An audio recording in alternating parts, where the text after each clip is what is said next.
दोस्तों एक बार फिर से मैं आपके लिए RRB ALP form fill up online 2025 apply process की अपडेट लेके आ चुके हैं। लास्ट डेट की अपडेट है, केवल एक दिन शेष रह गया है। आप जल्द से जल्द अपने फॉर्म अप्लाई कर ले, कहीं मौका हाथ से छूट न जाए। अंतिम समय में बिना गलती के आपको कैसे अपना फॉर्म अप्लाई करना होगा, स्टेप बाय स्टेप आपको कंप्लीट जानकारी इस वीडियो में दी जाएगी। जी हाँ दोस्तों, रेलवे के अंतर्गत असिस्टेंट लोको पायलट के लिए 9,970 वैकेंसीज निकली हुई है, जिसके लिए आप ऑल इंडिया से मेल फीमेल अप्लाई कर सकते हैं। ऑनलाइन आवेदन करते समय आपको कोई भी ऐसी गलती या फिर मिस्टेक नहीं करनी होगी, जिसको करने से आपके एप्लीकेशन फॉर्म रिजेक्ट हो सकते हैं। और आवेदन करते समय आपको कुछ महत्वपूर्ण बातों का भी ध्यान रखना होगा, तभी आपके आवेदन फॉर्म सक्सेसफुली सबमिट किए जाएंगे। अप्लाई करते समय आप अपनी क्वालिफिकेशन की डिटेल कैसे दोगे, कैसे आप पोस्ट या फिर जोन प्रेफरेंस दोगे, कैसे आप यहां पर अपने डॉक्यूमेंट, फोटोग्राफ, सिग्नेचर अपलोड करोगे और फीस पेमेंट करते हुए कैसे आप अपना फाइनली फॉर्म रजिस्ट्रेशन से लेकर प्रिंट तक सबमिट करोगे। पूरी जानकारी के लिए आपको ये वीडियो शुरू से लेके एंड तक बिना स्किप किए हुए देखनी होगी। इस वीडियो को कंप्लीटली देखने पर ही आपके सभी सवाल और डाउट क्लियर होंगे। तो चलिए दोस्तों, बिना कोई वक्त कमाए शुरू करते हैं RRB LP form fill up online 2025 की पूरी जानकारी। फॉर्म भरने से पहले आपको हमारी वेबसाइट आईएनडी सरकारी नौकरी के इस पेज पर विजिट करना होगा, जिसका लिंक आपको नीचे description plus first comment box में मिल जाएगा। और हमारे इस पेज पर विजिट करके आप यहां से आरआरबी एलपी का फॉर्म अप्लाई कर सकते हो। रेलवे रिक्रूटमेंट बोर्ड भारतीय रेलवे आरआरबी की ओर से असिस्टेंट लोको पायलट एएलपी के लिए 9,970 वैकेंसीज निकली हुई है, जिसके लिए आवेदन करने का अंतिम मौका है।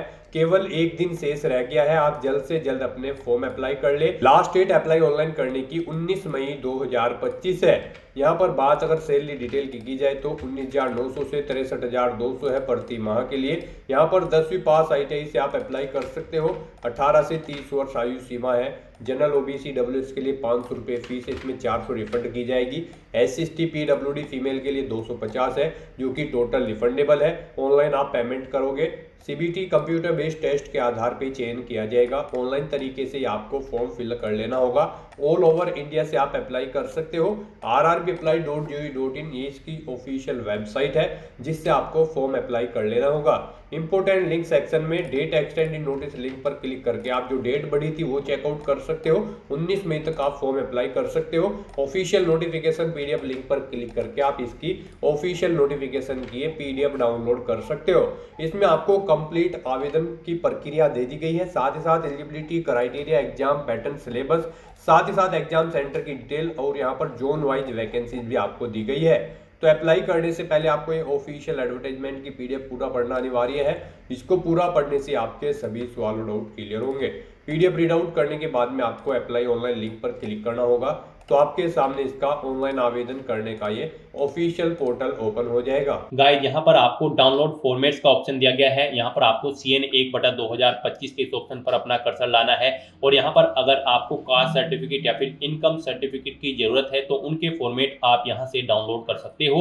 अप्लाई करने के लिए आपको यहाँ पर अप्लाई की ये टैब दी गई है। इसके ऊपर जैसे ही आप अपना कर्सर लाएंगे, यहाँ पर आपको दो ऑप्शन होंगे, क्रिएट एन अकाउंट और ऑलरेडी हैव एन अकाउंट। अगर आपने यहाँ पर अपना अकाउंट पहले से क्रिएट कर रखा है तो आपको ऑलरेडी हैव एन अकाउंट के इस ऑप्शन पर क्लिक करना है। उसके बाद आपके सामने कुछ इस तरह से इंटरफेस होगा।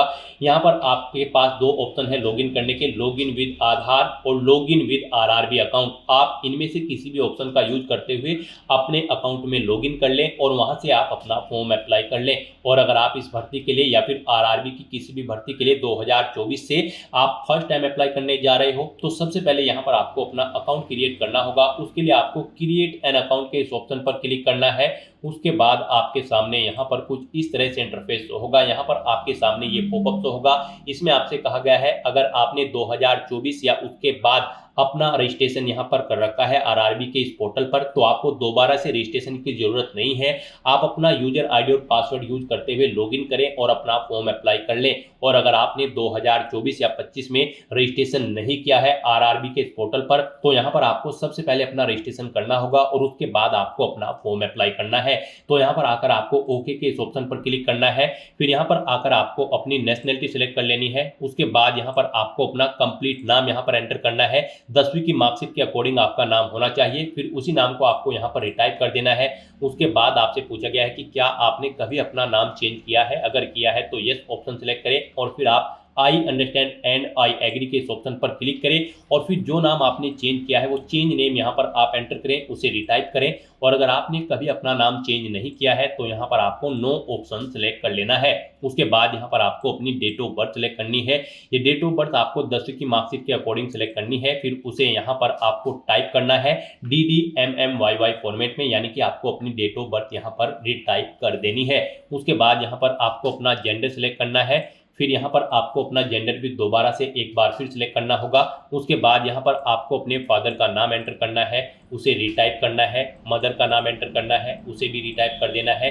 उसके बाद यहाँ पर आपको अपनी कॉन्टैक्ट डिटेल देनी है। यहाँ पर आकर आपको अपना ईमेल एड्रेस एंटर करना है। उसके बाद जनरेट ईमेल OTP ऑप्शन पर क्लिक करना है। अपना मोबाइल नंबर आपको एंटर करना है, जनरेट मोबाइल OTP ऑप्शन पर क्लिक करना है। उसके बाद आपके ईमेल ID और मोबाइल नंबर पर 2 OTP आएंगे, वो OTP आपको यहाँ पर एंटर करने हैं और अपना मोबाइल नंबर और ईमेल ID को वेरीफाई कर लेना है। उसके बाद यहाँ पर आपको अपना आधार वेरिफिकेशन करना है। यहाँ पर आकर आप अपना आधार कार्ड नंबर एंटर करें। फिर यहाँ पर आप जनरेट आधार OTP के इस ऑप्शन पर क्लिक करें। आपके मोबाइल नंबर पर एक OTP आएगा जिससे आपका आधार लिंक है, वो OTP आप यहाँ पर एंटर करें और अपना आधार यहाँ पर वेरीफाई कर लें। यहाँ पर आधार वेरिफिकेशन के आपके पास 2 ऑप्शन है। आप OTP के थ्रू अपना वेरिफिकेशन कर सकते हैं या फिर आप फिंगरप्रिंट वेरिफिकेशन ऑप्शन पर क्लिक करके यहाँ पर अपना आधार वेरीफाई कर सकते हैं। यहाँ पर आप इन दोनों ऑप्शन में से कोई भी ऑप्शन यूज करके वेरीफाई के बटन पर क्लिक करके अपना आधार वेरीफाई कर लें। और अगर आपके पास आधार कार्ड नहीं है तो आप I do not have Aadhaar card के ऑप्शन पर क्लिक करेंगे। दोबारा से I do not have Aadhaar card के ऑप्शन पर क्लिक करें। यहाँ पर आप अपना कोई वैलिड प्रूफ ID सिलेक्ट करें, उसका नंबर यहाँ पर दें, किसने आपको वो इशू किया है उस अथॉरिटी का नाम यहाँ पर आप एंटर करें, प्लेस ऑफ इशू यहाँ पर दे, डेट ऑफ इशू यहाँ पर आप सिलेक्ट करें। यहाँ पर हम आपको सजेस्ट करेंगे आधार अगर आपके पास नहीं है या फिर वो अपडेटेड नहीं है तो उसमें आप अपडेट करा लें। यहाँ पर आधार वेरिफिकेशन आपके लिए बेस्ट ऑप्शन रहेगा क्योंकि आगे भी आपको आधार की जरूरत पड़ेगी इस भर्ती की आगे की टास्क के लिए। तो यहाँ पर आप बेस्ट रहेगा कि आप अपना आधार वेरीफाई कर लें। उसके बाद यहाँ पर आपको चेकबॉक्स को ओके करना है।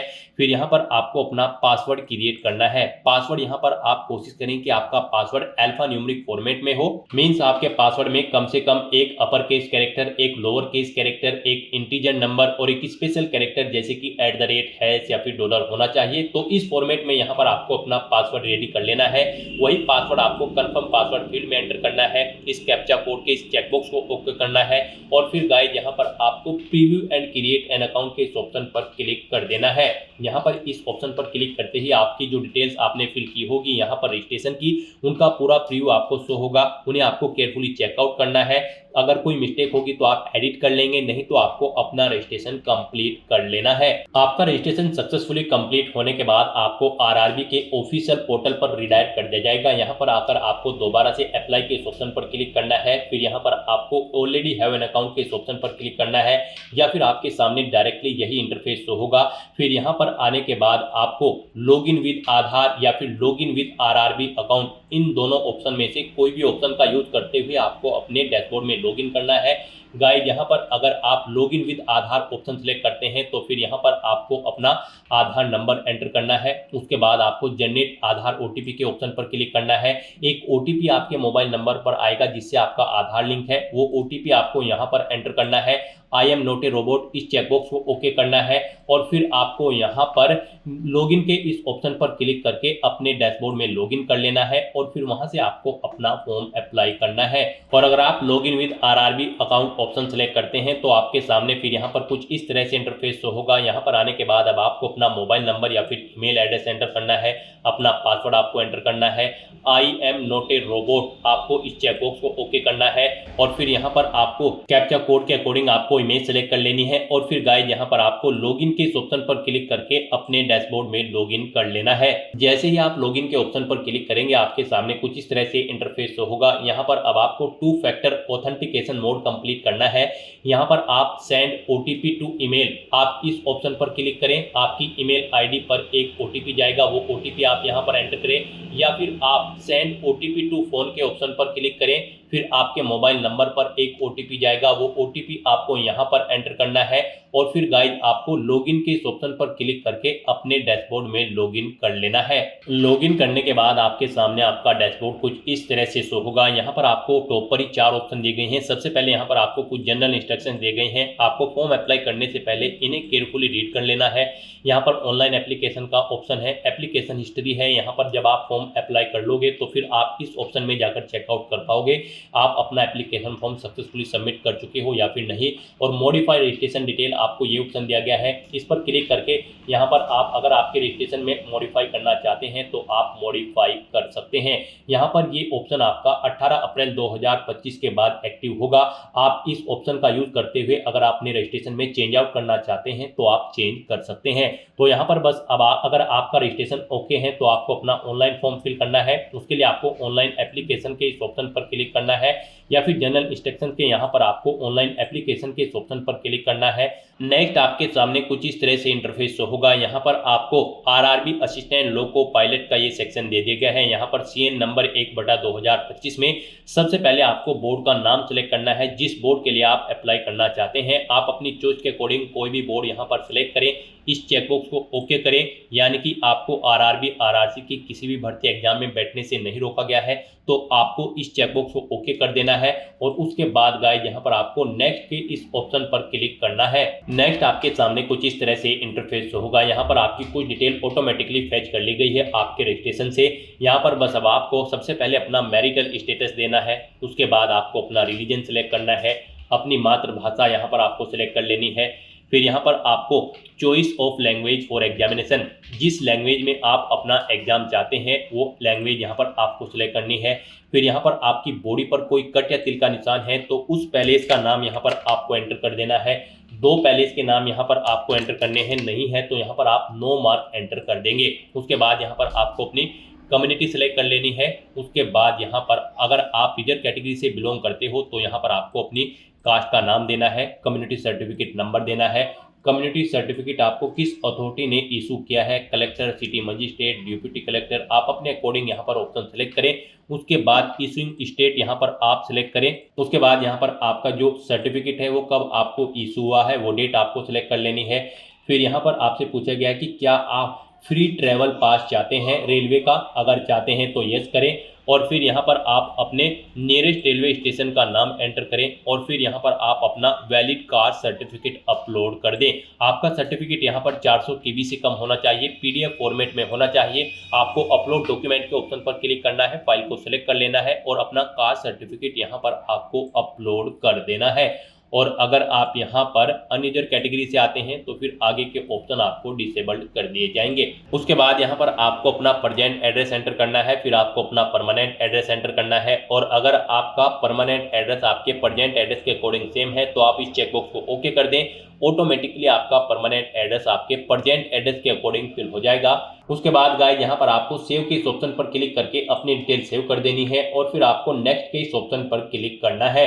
नेक्स्ट गाइस यहाँ पर आपको अपनी कैटेगरी की डिटेल देनी है। यहाँ पर आपसे पूछा गया है कि क्या आप EX सर्विसमैन हैं, अगर हैं तो आप यस ऑप्शन सेलेक्ट करें। फिर यहाँ पर आप अपनी डिफेंस सर्विस सेलेक्ट करें, किसमें आप EX सर्विसमैन थे, आर्मी, नेवी, एयरफोर्स, अपने अकॉर्डिंग ऑप्शन सेलेक्ट करें। अपनी रैंक यहाँ पर एंटर करें, डेट ऑफ अटेस्टेशन यहाँ पर आप सिलेक्ट करें। और फिर आपसे पूछा गया कि क्या आप फिलहाल भी डिफेंस सर्विस में कार्यरत हैं, अगर हैं तो यस करें और फिर यहाँ पर नहीं है तो आप नो ऑप्शन सेलेक्ट कर लें। अगर आप यहाँ पर जॉब छोड़ चुके हो, डेट ऑफ डिस्चार्ज यहाँ पर आप सिलेक्ट करें, रीजन ऑफ डिस्चार्ज यहाँ पर दें, डिस्चार्ज सर्टिफिकेट नंबर दें। क्या आपने दोबारा से री एम्प्लॉयमेंट किया है एज ए EX सर्विसमैन, अगर किया है तो यस करें, नहीं तो नो ऑप्शन सेलेक्ट करें।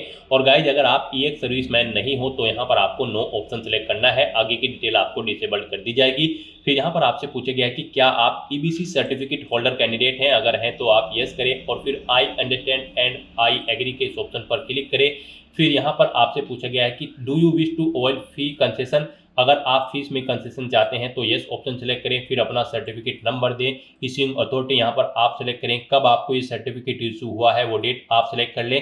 और अगर आप ईबीसी सर्टिफिकेट होल्डर कैंडिडेट नहीं है तो यहाँ पर आपको नो ऑप्शन सेलेक्ट करना है। उसके बाद यहाँ पर आपसे पूछा गया कि क्या आप रेलवे में सर्विस करते हैं। यहाँ पर अगर आप रेलवे एम्प्लॉय हैं तो आप यस करेंगे। फिर यहाँ पर आपसे पूछा गया कि क्या आपने यहाँ पर एनओसी के लिए अप्लाई किया हुआ है, तो यहाँ पर आप किया हुआ है तो यस करें, नहीं तो आप यहाँ पर नो ऑप्शन सेलेक्ट करेंगे। और उसके बाद यहाँ पर आपको अपनी कैटेगरी देनी है, उसके बाद प्लेस ऑफ वर्किंग देना है, अपना जोन यहाँ पर आपको सिलेक्ट करना है। और अगर आप रेलवे के एम्प्लॉय नहीं है तो यहाँ पर आपको नो ऑप्शन सेलेक्ट करना है।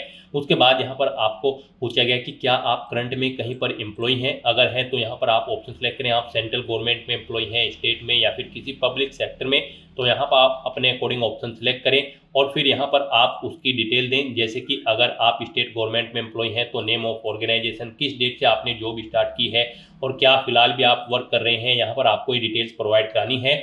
और अगर आप यहाँ पर करंट एम्प्लॉयमेंट नहीं है, यानी कि आप करंट में जॉब नहीं करते हैं, तो फिर यहाँ पर आपको नॉट एप्लीकेबल का ये ऑप्शन सेलेक्ट करना है।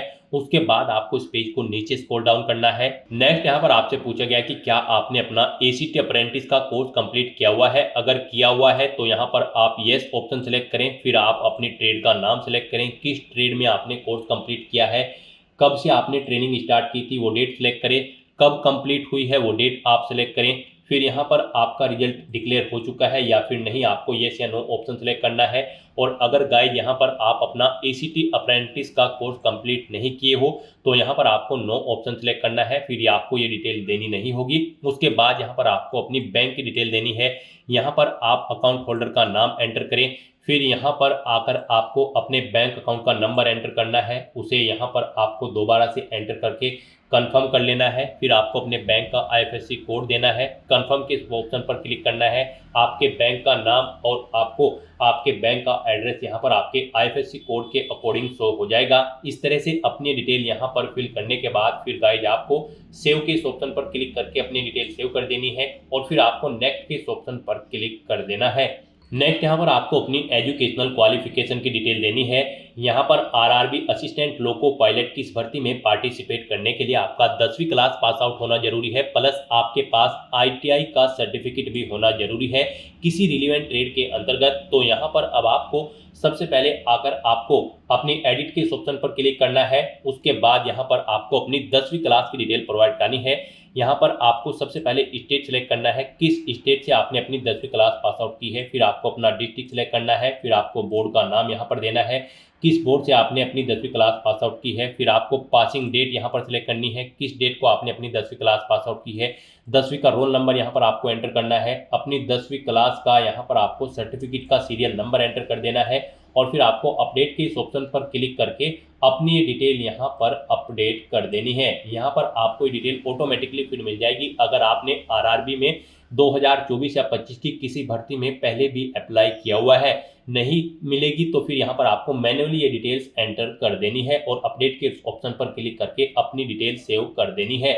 इस तरह से यहाँ पर आपकी 10वीं क्लास की डिटेल सक्सेसफुली सेव हो जाएगी। उसके बाद यहाँ पर जो रिक्वायर्ड क्वालिफिकेशन है आपके पास यहाँ पर इस भर्ती में पार्टिसिपेट करने के लिए आईटीआई का सर्टिफिकेट होना जरूरी है रिलेवेंट ट्रेड के अंतर्गत। यहाँ पर या तो आपके पास आईटीआई का सर्टिफिकेट हो या फिर आपके पास 3 साल का डिप्लोमा होना चाहिए इंजीनियरिंग का, या फिर डिग्री होनी चाहिए इंजीनियरिंग की रिलेवेंट ट्रेड के अंतर्गत, या फिर आपके पास आईटीआई या फिर एनएसी नेशनल अप्रेंटिसशिप सर्टिफिकेट होना चाहिए। तो आपको इनमें से अपनी चॉइस के अकॉर्डिंग कोई भी ऑप्शन सेलेक्ट करना है, जो भी आपके पास है आप यहाँ पर ऑप्शन सेलेक्ट करें। आईटीआई अगर आप सेलेक्ट करते हैं तो फिर यहाँ पर आकर आपको सबसे पहले ट्रेड सेलेक्ट करनी है, किस ट्रेड में आपने अपनी आईटीआई कंप्लीट की है। फिर आपको स्टेट सेलेक्ट करना है, किस स्टेट से आपने अपनी आईटीआई कंप्लीट की है। फिर स्टेट के अकॉर्डिंग यहाँ पर आपको अपना डिस्ट्रिक्ट सेलेक्ट कर लेना है, इंस्टीट्यूट का नाम देना है जिससे आपने अपनी आईटीआई कंप्लीट की है, पासिंग डेट यहाँ पर आपको सिलेक्ट करनी है, कब पास आउट की है, सर्टिफिकेट आपको किसने इशू किया है आईटीआई का, एनसीवीटी या फिर एससीवीटी ने, आप अपने अकॉर्डिंग ऑप्शन सेलेक्ट करें। सर्टिफिकेट का टाइप यहाँ पर आप सिलेक्ट करें, वो नेशनल ट्रेड सर्टिफिकेट है या फिर स्टेट ट्रेड सर्टिफिकेट है। इस तरह से अपनी डिटेल यहाँ पर फिल करने के बाद फिर आपको ऐड के इस ऑप्शन पर क्लिक करना है और अपनी इस डिटेल को यहाँ पर ऐड कर देना है।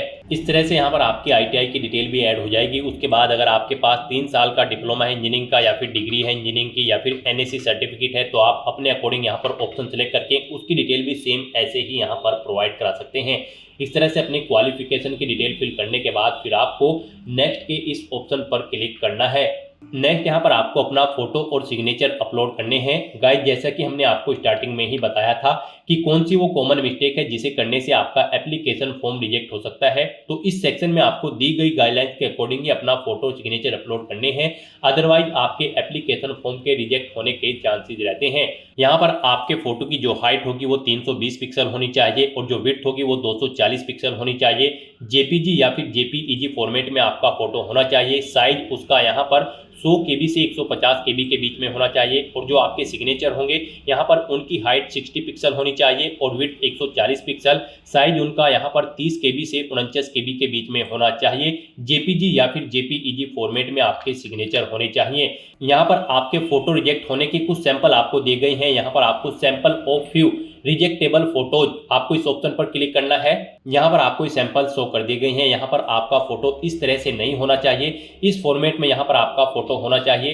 ग्रीन कलर का जो यहाँ पर आपको साइन शो हो रहा है, इस फॉर्मेट में आपका फोटो होना चाहिए। आपके फोटो का बैकग्राउंड जो है वो यहाँ पर व्हाइट होना चाहिए। कोई भी रंगीन बैकग्राउंड का फोटो यहाँ पर एक्सेप्टेबल नहीं होगा। तो यहाँ से आप चेकआउट कर ले। इन फॉर्मेट में आपके फोटो रिजेक्टेबल होंगे और इस फॉर्मेट में आपका फोटो यहाँ पर एक्सेप्टेबल होगा। सिग्नेचर भी यहाँ पर आपके व्हाइट पेपर पर ब्लैंक इंक पेन से होने चाहिए। तो यहाँ पर अब आपको अपना फोटो सिग्नेचर अपलोड करने के लिए ब्राउज किस ऑप्शन पर क्लिक करना है, फाइल को सिलेक्ट कर लेना है और अपना फोटो सिग्नेचर यहाँ पर आपको अपलोड कर देना है। गाइस यहाँ पर अगर आपके फोटो या सिग्नेचर का साइज कम या ज्यादा है तो आप उसे यहाँ पर रिसाइज कर सकते हैं। आप यहाँ पर MS पेंट में जाकर अपना फोटो या सिग्नेचर दी गई रिक्वायरमेंट के अकॉर्डिंग सेट कर लें, या फिर बहुत सारी ऑनलाइन वेबसाइट्स हैं उन पर आप अपना फोटो या सिग्नेचर अपलोड करके उनका साइज दी गई रिक्वायरमेंट के अकॉर्डिंग सेट कर सकते हैं। आप गूगल पर जाएं, वहां पर आप इमेज रिसाइजर टाइप करें, मल्टीपल्स वेबसाइट आपके सामने शो होंगी। वहां पर आप सिलेक्ट इमेज ऑप्शन पर क्लिक करें, इमेज को सिलेक्ट करें और अपनी दी गई गाइडलाइंस के अकॉर्डिंग आप उसका फोटो का साइज यहाँ पर सेट कर लें और फिर यहाँ पर आप अपना फोटो सिग्नेचर अपलोड कर दें। इस तरह से यहाँ पर आपको अपना फोटो सिग्नेचर अपलोड करने के बाद फिर आपको सेव के इस ऑप्शन पर क्लिक करके अपना फोटो सिग्नेचर सेव कर देने हैं और फिर गाइस यहाँ पर आपको नेक्स्ट के इस ऑप्शन पर क्लिक करना है। नेक्स्ट यहाँ पर आपको अपनी जोन प्रेफरेंस देनी है। आपने स्टार्टिंग में जो भी बोर्ड सेलेक्ट किया होगा उसके अकॉर्डिंग आप जिस भी जोन पर अप्लाई करने के लिए एलिजिबल हैं वो जोन्स यहाँ पर आपको शो कर दी गई हैं। अब आपको यहाँ पर अपनी चॉइस के अकॉर्डिंग इन्हें प्रेफरेंस देना है। यहाँ पर आप जिस जोन को फर्स्ट नंबर पर सिलेक्ट करेंगे, यानी कि उसके सामने प्लस के इस ऑप्शन पर क्लिक करेंगे, उसे यहाँ पर फर्स्ट प्रेफरेंस दिया जाएगा और जिसे आप सेकंड नंबर पर सिलेक्ट करेंगे उसे यहाँ पर सेकंड नंबर पर प्रेफरेंस दिया जाएगा। आप अपनी चॉइस के अकॉर्डिंग यहाँ पर जिस भी जोन को जिस नंबर पर प्रेफरेंस देना चाहते हैं उस नंबर पर सिलेक्ट करके अपने जोन की प्रेफरेंस यहाँ पर सेट कर दें। उसके बाद आपको इस पेज को नीचे स्क्रॉल डाउन करना है। उसके बाद यहाँ पर आपको इस चेकबॉक्स को ओके करना है। फिर यहाँ पर आपको अपनी एग्जाम की ट्रेड सेलेक्ट कर लेनी है, जिस ट्रेड के लिए आप अप्लाई करना चाहते हैं।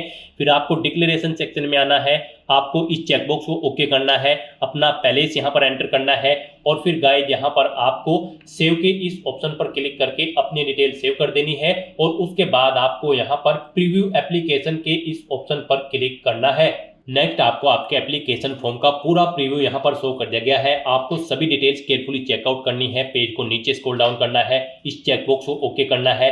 कहीं पर कोई मिस्टेक है तो आप यहाँ पर एडिट के इस ऑप्शन पर क्लिक करके अपने एप्लीकेशन फॉर्म की डिटेल को एडिट कर सकते हो और अगर सभी चीजें ओके हैं तो यहाँ पर बस अब आपको अपना एप्लीकेशन फॉर्म सबमिट कर देना है। उसके लिए यहाँ पर आपको सबमिट के इस ऑप्शन पर क्लिक करना है। नेक्स्ट आपको यहाँ पर फीस पेमेंट के इंटरफेस पर डायरेक्ट कर दिया जाएगा। यहाँ पर गाइड अब आपको अपना फीस पेमेंट करना है। यहाँ पर हम आपको बता दें, जनरल OBC EWS कैंडिडेट को 500 रुपये फीस के रूप में जमा कराने हैं। SC ST PWD women candidate को 250 रुपये फीस के रूप में जमा कराने हैं।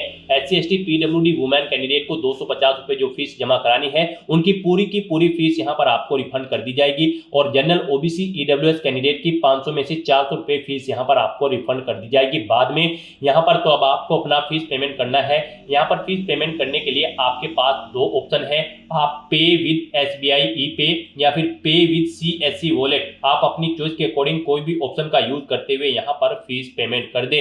यहाँ पर अगर आप पे with SBI ePay option select करते हैं तो फिर यहाँ पर आपको चेकबॉक्स को ओके करना है। उसके बाद आपको प्रोसीड के ऑप्शन पर क्लिक करना है।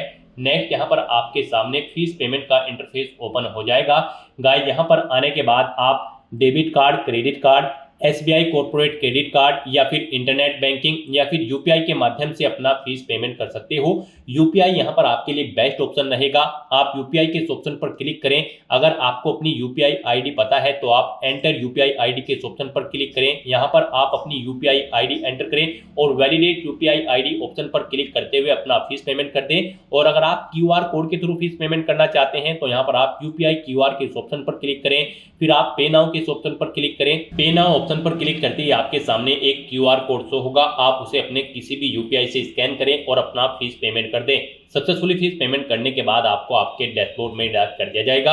अपने डैशबोर्ड में आकर आपको एप्लीकेशन हिस्ट्री की स्टेप पर आना है और फिर यहाँ पर आपको असिस्टेंट लोको पायलट के सामने यहाँ पर आपको व्यू एप्लीकेशन के इस ऑप्शन पर क्लिक करके अपने एप्लीकेशन फॉर्म का एक हार्ड कॉपी प्रिंट आउट ले लेना है फ्यूचर यूज के लिए, फ्यूचर रेफरेंस के लिए। यहाँ पर आप अपने एप्लीकेशन फॉर्म का स्टेटस भी चेकआउट कर सकते हो। यहाँ पर आपके एप्लीकेशन फॉर्म का स्टेटस आपको सक्सेस शो कर दिया जाएगा अगर आपका एप्लीकेशन फॉर्म सक्सेसफुली सबमिट हो जाता है। तो दोस्तों ऐसे आप RRB assistant loco pilot 9970 post के लिए अपना फॉर्म अप्लाई कर सकते हो बिना कोई मिस्टेक किए हुए, स्टेप बाय स्टेप। आज की इस वीडियो में बस इतना ही। आई होप ये वीडियो आपको पसंद आई होगी। अगर पसंद आई हो तो इसे लाइक और शेयर करें। चैनल पर नए हो तो इसे सब्सक्राइब कर लें। Thanks for watching.